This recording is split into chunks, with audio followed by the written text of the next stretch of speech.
and welcome to the Queen Bee podcast. I'm your host, Tanya Rutherford, and in the last episode, we explored the idea of an inflow year, of organising our lives and our work around the seasons, around the rhythm, and around our nervous system well-being. And today, I want to just take that conversation somewhere a bit more intimate, because beyond the seasons outside of us, there are also seasons within us. And for many women, the first place we experience rhythm is actually through our own cycle.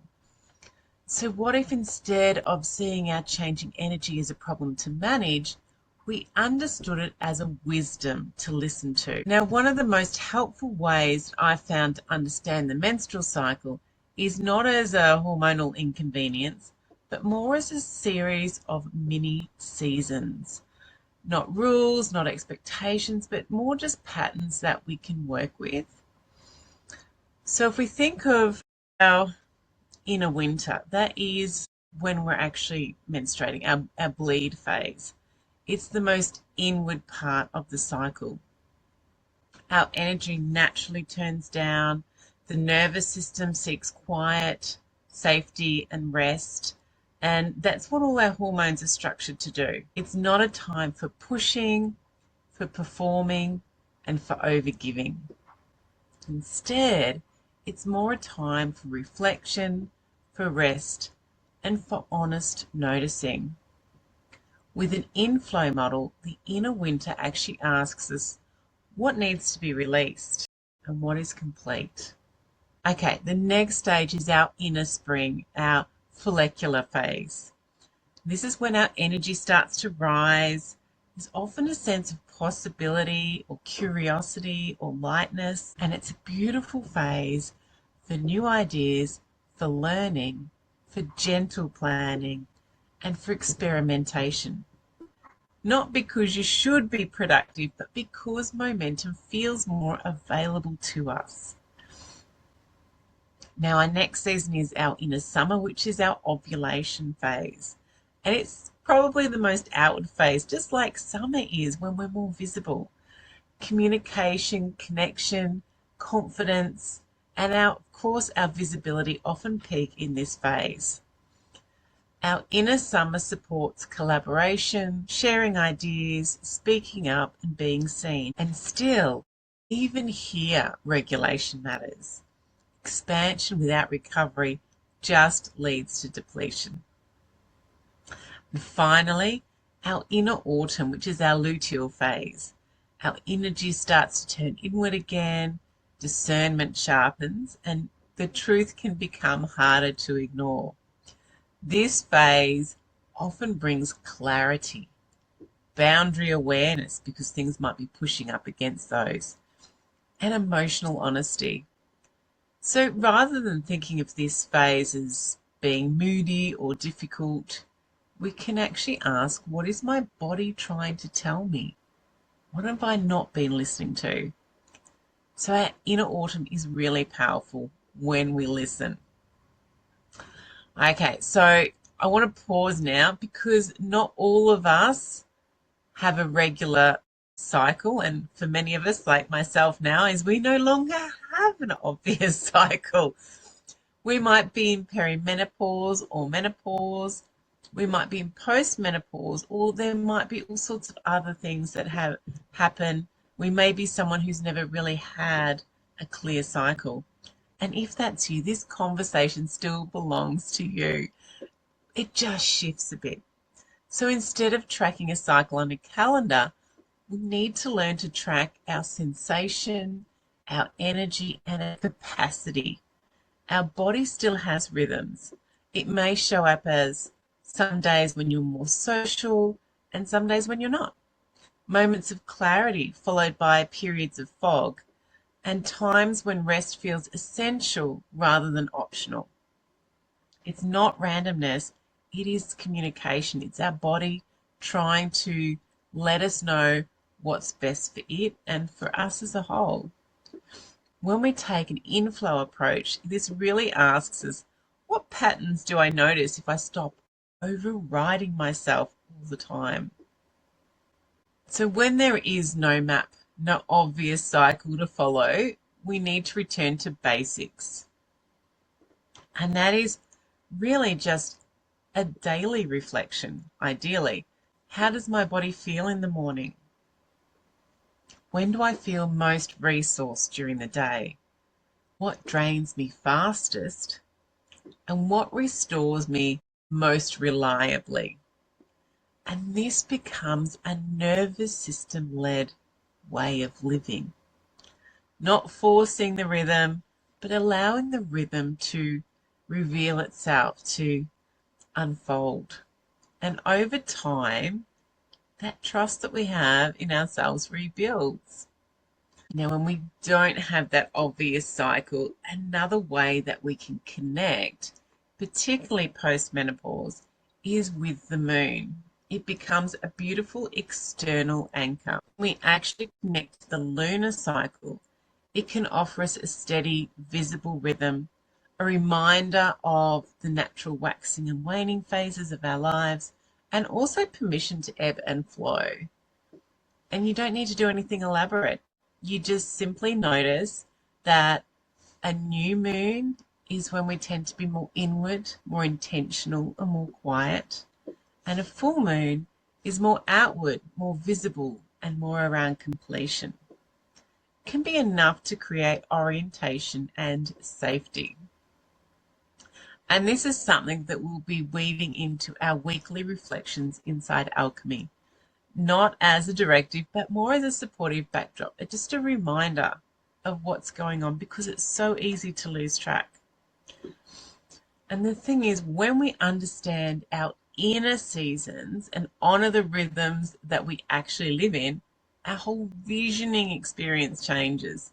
It becomes less about forcing clarity, which, to be honest, was what I spent so much of last year trying to do, or at least the first half, and more about allowing truth to emerge. It's more aligned with our human design types, and it's so much more aligned with our natural rhythms. And this is why I separate visioning from goal setting. Visioning asks us, what wants to come through me when I'm safe enough to listen? In our next podcast episode, I will be guiding you through a short, grounded visioning practice, which builds on everything that we've explored here. The seasons, the cycles, the nervous system support. For now, I'd just like to invite you to notice, because your body already knows so much more than you think. Now, before we wrap up, I just want to remind you that we don't need to live in perfect alignment. We don't need to track every phase. We just need to stop treating our changing energy as a flaw, because it's not. It's intelligence.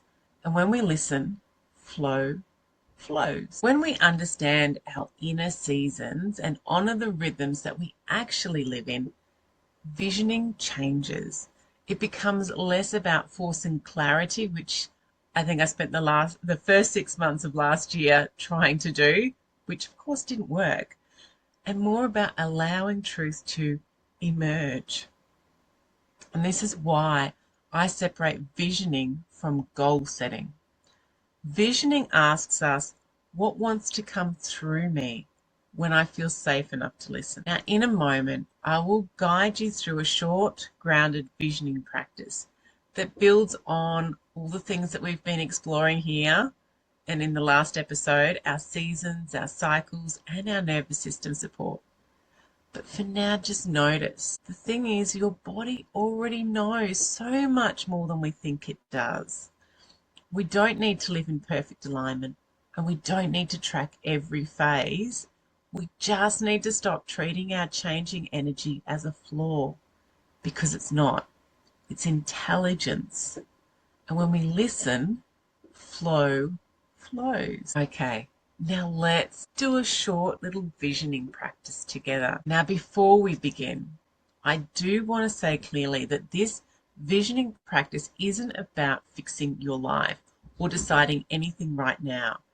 There is no pressure to be clear, No requirement to know what you want.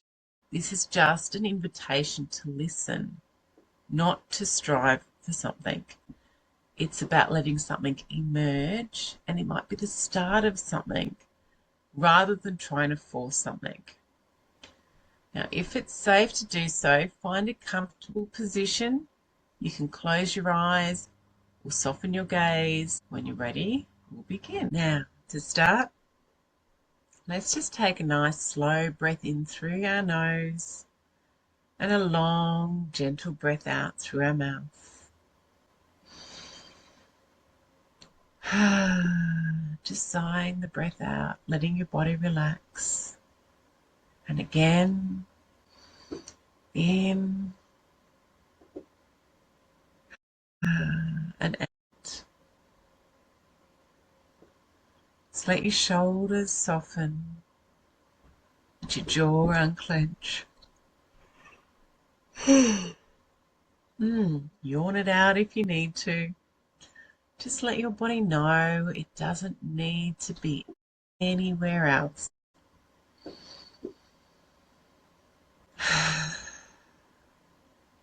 Notice the surface beneath you, the weight of your body being held. There's nothing you need to do right now. Nothing you need to figure out. You can just arrive. Now with your breath, I invite you to bring your awareness inwards, not to your thoughts, but to your felt sense. Noticing your shoulders,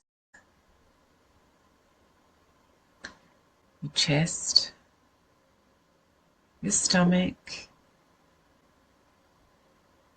your lower abdomen, your legs, your whole body. Just asking yourself quietly, what season am I in right now, internally? Not worrying about what the calendar says, not worrying about what season you think you should be in, the one that your body is recognizing. Does it feel like a time of rest? Is there a heaviness? Just a need to slow down? Is it a time of emergence? Is there a little sparkle there? A little tingle? Is it a time of fullness? Are you ready to rise up, expand? Or is it a time of release, time of letting go? There's no right answer. It's just about noticing what arises within you without analysing it. And you might be able to just name that season for yourself.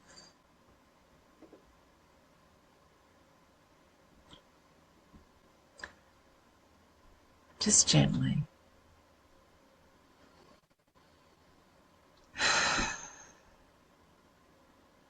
Now imagine gently that this season within you is beginning to shift. Not abruptly, not dramatically, but just like nature does, slowly and in flow. And just ask yourself, what wants to come next if I'm not rushing it? What feels ready to come in? We're not looking for a detailed plan, but you might notice a word, an image, a sensation, or perhaps a feeling in your body. Just let it be subtle. Vision doesn't always arrive as certainty. Often it arrives as permission. Permission to rest more, permission to want something different, or permission to move more slowly or perhaps more boldly. Whatever comes is enough.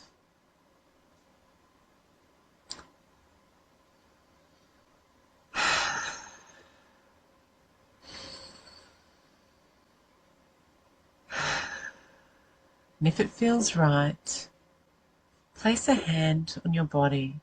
It might be your chest, your belly, your heart. And just say quietly to yourself, I don't have to force clarity. I can let it arrive in rhythm.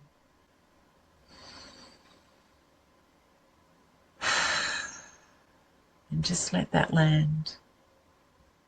Your body knows how to move forward when it feels safe enough to do so.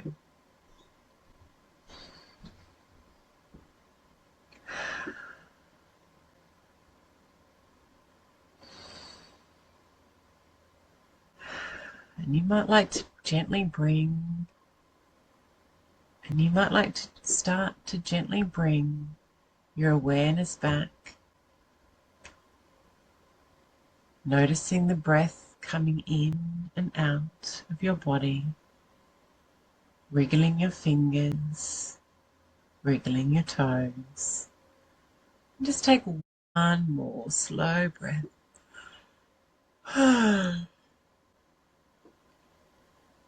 As you open your eyes or lift your gaze, just remember you don't need a full vision today.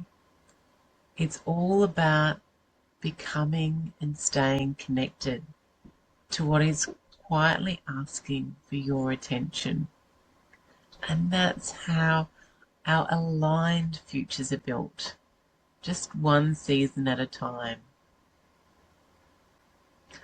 And if you enjoyed this practice, you might like to return to it at different points in the month or in the year when things feel unclear or unsettled.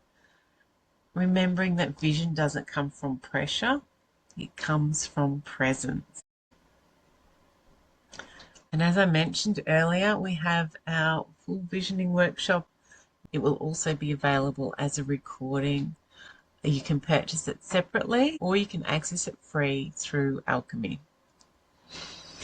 I hope you have a lovely week and stay connected. Thank you for joining us for the Queen Bee podcast. Now, if you're keen to have more, and why wouldn't you be, definitely check out all our other episodes. I think there's a real win in every single one of them. Now, if you would like some more support, then we have that as well. In our Queen Bee Rising library, we have a lot of resources designed to inform and support you in your peri and menopause journey. We also have some amazing programs that are all about helping you to shift from blah to woohoo or something along that spectrum. Check out the website, and if you've got any questions, then definitely shoot me an email at connect@queenbeerising.com.au, and I look forward to hearing from you.